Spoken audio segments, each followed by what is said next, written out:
Guys, I finally test drove the Leapmotor C10. It's one of the, well, what appears to be one of the best value electric cars in many places, including in Europe, where it's actually selling pretty well, in China, and here in Australia. I compared it to my Xpeng G6 because, well, the Xpeng G6 standard range is actually a similar price to the Leapmotor C10. Now, in some ways, they're quite different. The Leapmotor C10 is a much boxier, more traditionally shaped SUV than the Xpeng, which is more shaped like a Tesla Model Y. But they actually have similar interior space. So let's get right into it on my thoughts. I'll give you a score at the end of the video. Some of you might be a bit shocked by my score. Some of you might think, well, that's fair. I'm curious to know what your thoughts are. Hello, my friends. Welcome to the channel. I'm Sam Evans. You're watching the Electric Viking. This morning, I just finished test driving the Leapmotor C10. My son was doing his audition for his performing arts school. So fingers crossed, really hoping he gets in. While I was doing the review, I was thinking about the car and thinking, you know, it actually appears to be really good value, but is it really good value? Okay, guys, I'm here at Newcastle Beach. So this is about 2.5 hours north of Sydney in Australia. I'm in the Leapmotor C10, and this is actually a really good car, but it beeps and bongs constantly. So it's extremely annoying. And it kind of wrecks what is obviously a really good value for money car. This is a good size car, a good size family car, plenty of space on the inside, plenty of space in the boot, drives quite nicely. Actually, I managed to get the steering wheel in the perfect position for me, got the seat in the perfect position. Everything feels comfortable, but I'm a bit stressed because of all the beeping and bonging, and I can't understand what it is. It doesn't tell me what it's for, what I'm doing wrong. It just keeps on going off over and over and over. So I'm here at the beach to try and chill out. Jack, my son Jack, 11-year-old Jack, he's doing his audition today to get into a performing arts school, doing his drama audition. So I'm a bit nervous for him because I know he also auditioned for music at the same school, and we just got his response yesterday. He didn't get in for music. So I really hope the drama audition goes well today. So I've just dropped him off at his audition. I'm not meant to go in with him, which is obviously a good thing. So now while I'm doing that, driving around, so it's going to be a couple of hours and I go back. Yeah, so I'm a little nervous for him, and I think the car bonging at me is making me more nervous. But anyway, you can hear the ocean through there, and this is just an amazing spot. So I'll get out of the car and just take a quick video outside. Here's the car, and you can fast forward this bit if you want, but this is one of my dream houses right here. This house here, right on the beach. It looks like 2-story, but it's not a 2-story house because it has that section down the bottom there, just down there, and it goes down all the way down to the road. So it's actually more like a 4-story house right on this great surf spot called Cowrie Hole here in Newcastle. And I'm not a fan of the color, but I love this old house right on the ocean. But it's way out of my budget range. I'm going to guess it's probably worth about maybe $6 million Australian dollars, so maybe $4 million US dollars. So one day, hopefully one day, eventually I'll get there. Okay guys, I got out of the car for 5 minutes to film, and I once again have to get out of the car, swipe the card on the NFC reader so that I can drive it. It won't let me drive unless I re-swipe. This is whoever did this it's really frustrating. This is now the second time I've had to get out of the car. Last time I was in the mud, so I got it. Okay, swipe again. That's really weird that they would have that feature. I don't understand why they do that. If the key's in the car, why would the car not just work? Now I have to agree to something. Vehicle data may be shared with Leapmotor International, vehicle manufacturers, vehicle owners, or or service subscribers. So they're saying that they will share your data. Okay guys, I'm here at Newcastle Beach. Surf beach here.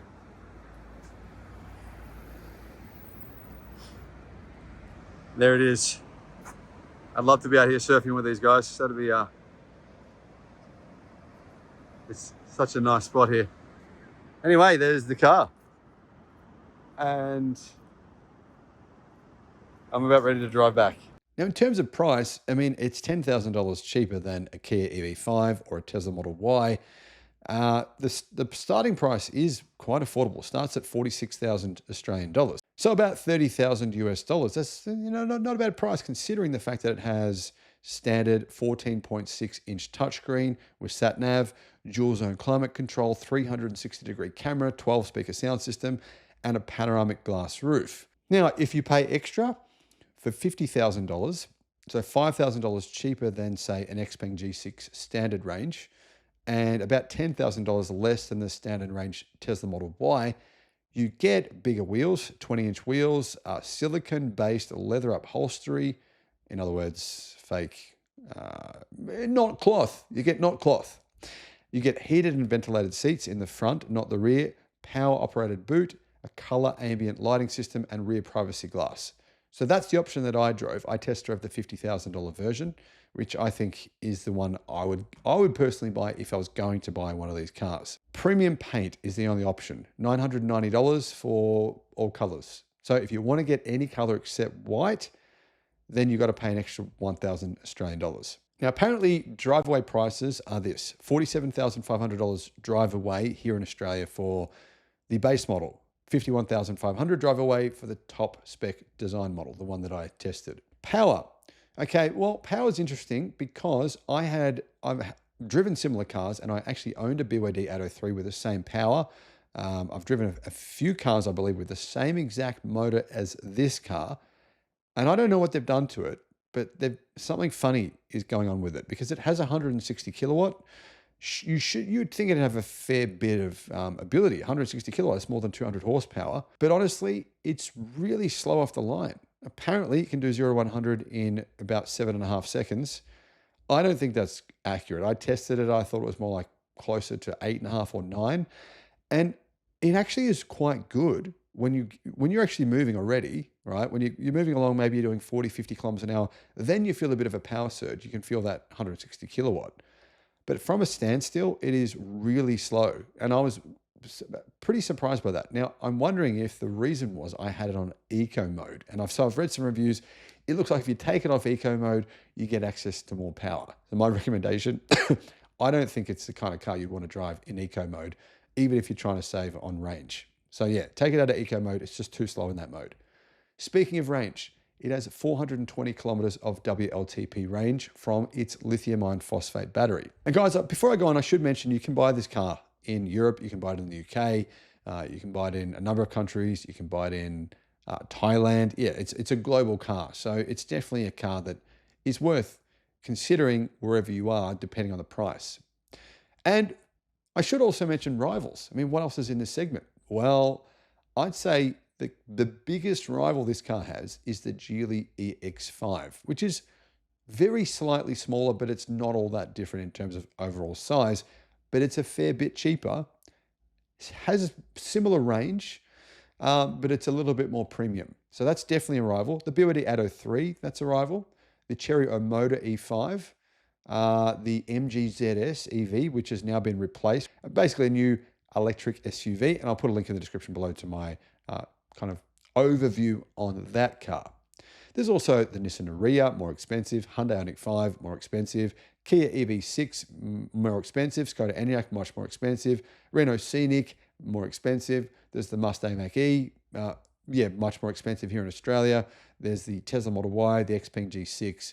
So there's a lot of competition in this segment. I haven't even mentioned all of them. You could buy the crappy Toyota BZ4X as well. Don't get me wrong, it's okay, the BZ4X, but it's very expensive in comparison to its rivals. Now, in the UK, I mentioned the price in Australia, but in the UK, it starts at £36,500, which seems to me fairly expensive, but obviously that means it's far more expensive to buy this car in the UK than Australia. But here in Australia, we don't have any import charges and taxes and anything like that. So that's one of the reasons why it's much cheaper here in Australia. Now, one of the coolest features of this vehicle is the fact that it has a 1.8 meter long and 1.2 meter wide double bed. You can convert the rear of it.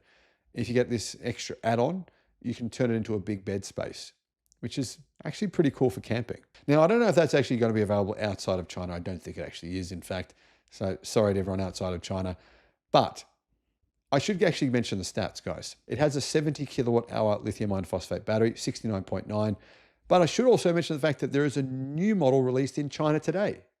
So I'll have a look at the new model features in just a second. Range, WLTP is 263 miles, which obviously works out at 420 kilometers. Performance is meant to be 7.5 seconds from 0 to 62 miles an hour. I think it's closer to 8 or just over. But anyhow, it has AC charging of 6.6 kilowatt and DC charging at 84 kilowatt. Now, obviously that means its AC charging is, I think, a bit too slow. I think cars should have a minimum of 11 kilowatt AC charging. That's really the best situation in my experience from having owned EVs and been at home with them. I think it's best to have a 11 kilowatt charging. But anyway, 6.6 is not too bad. It's really not that big of a deal. DC charging though is the problem. And DC charging at only 84 kilowatt is, I think, too slow. And I don't really understand why they would have done this, especially when you compare this to the new version that's released today. The charging speed of the new version is going to be miles better. It's an 800 volt architecture, right? This is a 400 volt architecture. So it's going to be, the new model is going to be, I think, much, much better. Now, here's what I found to be the biggest problem, as you'll see in my video. The technology. The ADAS system is not very good, to be honest. And the car was beeping and bonking at me constantly. I couldn't really get it to stop. I'm sure you can go into the media screen and play around with things and reduce some of the bonking and beeping sounds. But I couldn't work out sometimes why it was bonking and beeping at me. And I couldn't get it to, it didn't matter how well I drove or what type of roads I drove on.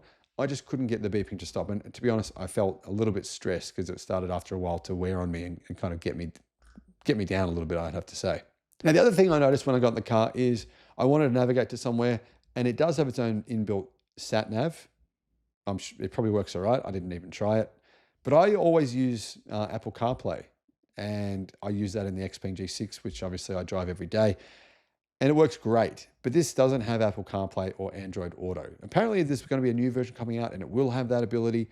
But I just don't understand why in 2025, I think all cars should have it. Or they should have what Tesla has, where you can actually use those apps in the software system, essentially. Now, one big positive I did notice about this car is it does have a really good sized boot. It's a 581 litre boot, which is measured to the roof.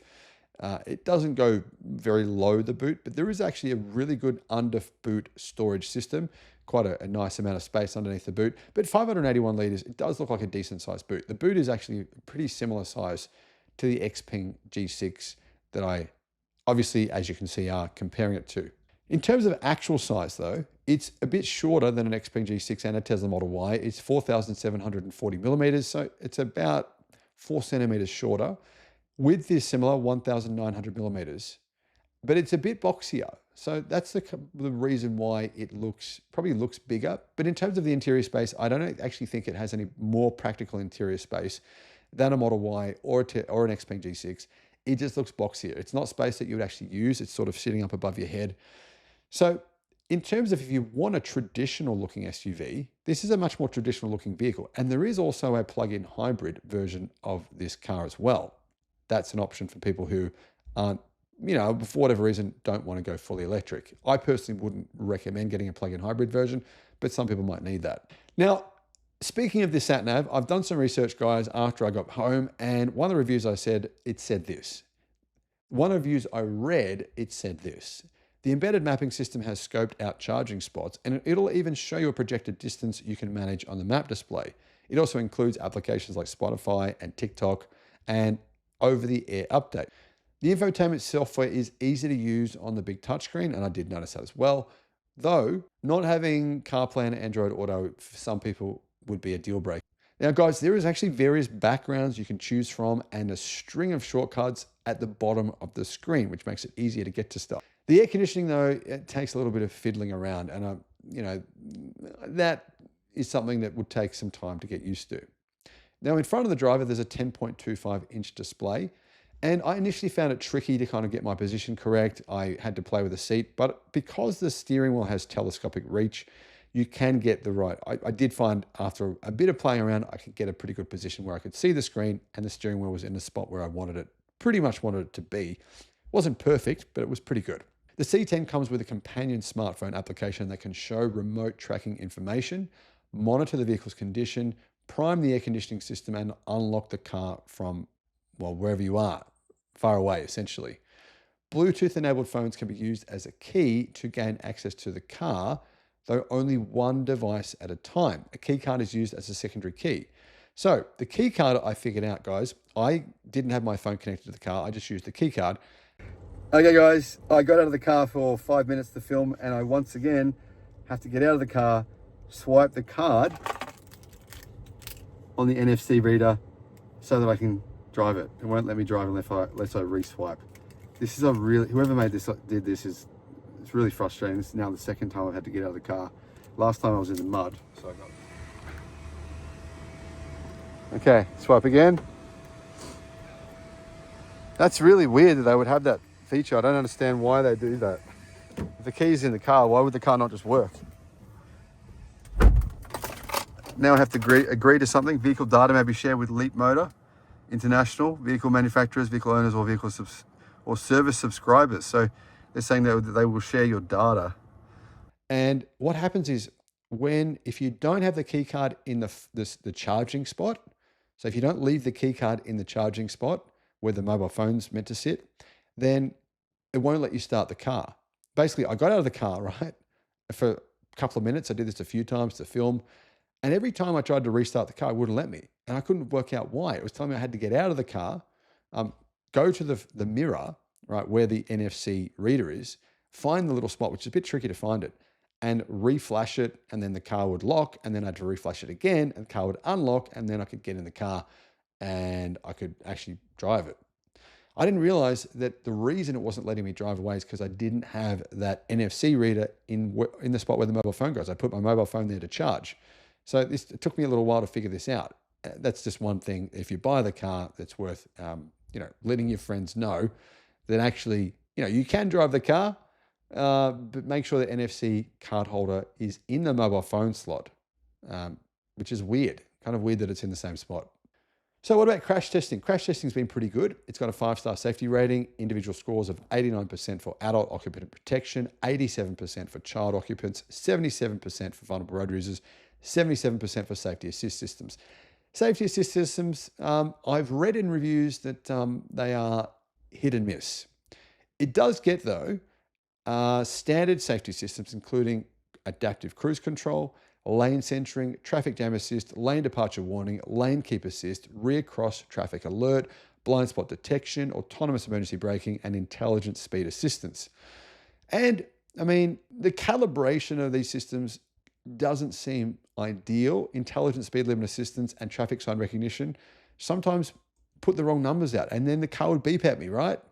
And the driver attention monitor freaks out if you glance at the infotainment screen quickly. This is a problem, though, with a lot of Chinese cars, to be honest. They'll tell you you're not paying attention, or you're yawning, or you're having issues if you look anywhere else other than straight ahead of you. I think it's over the top. The calibration of these systems does need a bit of work, and yeah, that's been an issue. And that's the reason why Top Gear gave the car a score of 5.5 out of 10. Now, other reviews have been more generous. They've said, between 7 and potentially up to 7.8 out of 10, depending on the journalist and depending on the person who, drove the car and how long they drove it for. Now, what about warranty? It has a 7-year, 160,000 kilometer warranty in Australia, and the battery has an 8-year, 160,000 kilometer warranty as well. That's pretty normal. 8 years, 160,000 kilometers for the battery is pretty much what everyone is offering. But this does compare to 10 years for MG, 7 years for Kias, and 4 years for Tesla. Xpeng is 10 years. Leapmotor is offering 12 months of free public charging with ChargeFox, but to be honest, with an 84 kilowatt charging speed DC, you don't want to be in a hurry, put it that way. Servicing intervals. You've got to service the car every 24 months or 20,000 kilometers, which is not too bad, I think. 5-year service package costs you $2,000. So 5 years for $2,000, that seems actually pretty reasonable, but it is more expensive than some rivals. The BYD Atto 3 is $1,384, and the Kia EV5 is $1,500. So the servicing cost is a little more than others. And to be honest, what are they going to do over that 5 years of servicing? You know, they're going to check the car, that's good, but there's not a whole lot of work you actually do as a mechanic on electric cars. Now, my energy consumption. I got actually around 19.8 kilowatt hours per 100 kilometers, or closer to maybe 19.9, around there. And Leapmotor claims around about 19.8. But I've got to admit, I drove pretty aggressively. I think you could probably get on a day-to-day normal driving basis, I reckon you could get about 17 kilowatt hours per 100 kilometers. So efficiency-wise, it's not too bad. The G6 I have, it's around 16 kilowatt hours per 100, and Tesla Model Y, it's around probably just around 16 or just under that per 100. But this efficiency is actually pretty good if you compare it to, say, something like the Kia EV5, which is 20 kilowatt hours per 100 claimed, and people who have tested it have said they've gotten even worse numbers than that. So yeah, I mean, the efficiency is not too bad for a boxy shaped car. And if you're wondering, guys, how long it takes to charge the battery, the charging time is a bit misleading. We don't have an official number from Leapmotor. We do, but it's not really accurate because it's 30 to 80%. They say 30 to 80% charge takes 30 minutes. But really, I think all manufacturers should be claiming, they should be using the 20 to 80% number because that's what, that's how it all started. Anyhow, 30 minutes. I'm going to guess if you go from 10, or let's say I'm going to guess if you go from 20 to 80%, it'll be closer to around 40 minutes. So how does it actually drive? Well, you can turn off the beeping and bonking from exceeding the speed limit in this vehicle. Yeah, I mean, it's not too hard to do. But yeah, when I didn't turn it off, it drove me mental. It was beeping like crazy. In terms of actual driving, there's 4 driving modes to choose from. There is customizable individual mode where you can fine tune things, but the overall change in the car's character doesn't change all that much, I found. One pedal driving mode is available. And here's the thing. This can't be turned on and off while you're driving. You've got to stop the car if you want to change your regen braking settings. But having one pedal driving mode, I think that's actually a really good feature. In terms of support, the front seats are pretty flat. There's not a whole lot of lateral support, so you're not going to be going around corners particularly fast in this car anyway, probably. But yeah, just for those who are into that kind of thing, sporty driving, this is not really a sporty driving SUV. The suspension, pretty good for big bumps. The bump absorption can get a bit not so good when you're going faster. That's what I noticed. In fact, I went over one big bump and the car kind of freaked out and tried to apply its ABS braking on me. Anyway, it wasn't too bad for the actual handling for a car this size. Definitely, though, not the kind of handling that I get from my car. My car's much tighter on corners. The suspension feels much more tied down. I did notice also the regen braking on one pedal driving is okay, but you do sort of notice it more than I think you do in some, say, for example, a Model Y. So yeah, regen braking, great to have it, but probably the smoothness could be improved a little bit. Towing, can you tow with this car? Well, you can actually. It's got a 465 kilogram payload capacity. That's the amount of weight you can put in the car. And the towing is rated at 1,500 kilos, which is pretty normal. Most vehicles in this segment can do 1,500 kilograms with a braked trailer, 750 kilograms unbraked. So the question is, should you buy one of these vehicles? Is it worth it, considering it's clearly good value for money at about 46,000 Australian dollars? Guys, yeah, around 30,000 US dollars, or $51,000 for the higher grade model. Personally, I wouldn't say I don't recommend it. It's a decent car, but it would frustrate me. The beeping and the bonging, the safety systems in general, it's just not the car for me personally, although I think it would suit some families. I'd rate this car at, I'd say, 6.9 out of 10. For the reasons I've mentioned before. There are some pros, there's clearly some cons. Price is a definite pro.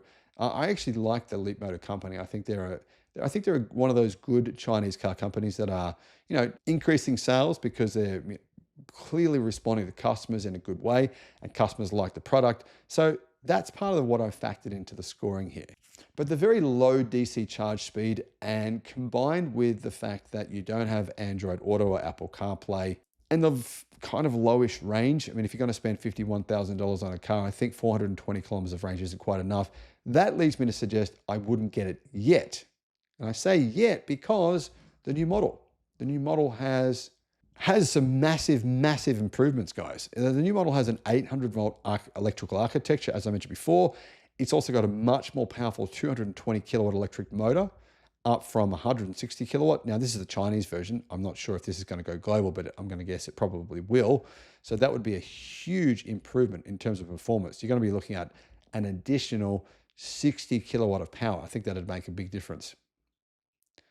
In addition to that, it's going to get more range because it has a bigger battery. It's got a 74.9 kilowatt hour lithium iron phosphate battery.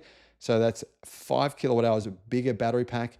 And it's rated for approximately 30 kilometers more range. So you're going to be looking at closer to 450 kilometers of range. Now, the performance time, the difference is actually a 1.6 second improvement. So you're going from 7.5 seconds 0 to 100 to 5.9 seconds. Now, I don't know if this is coming, but here's what Leapmotor have said here in Australia. Updates are under consideration. We won't be able to confirm specs until later in the year. So it sounds like these changes are coming to the Australian spec model, but closer towards the end of this year.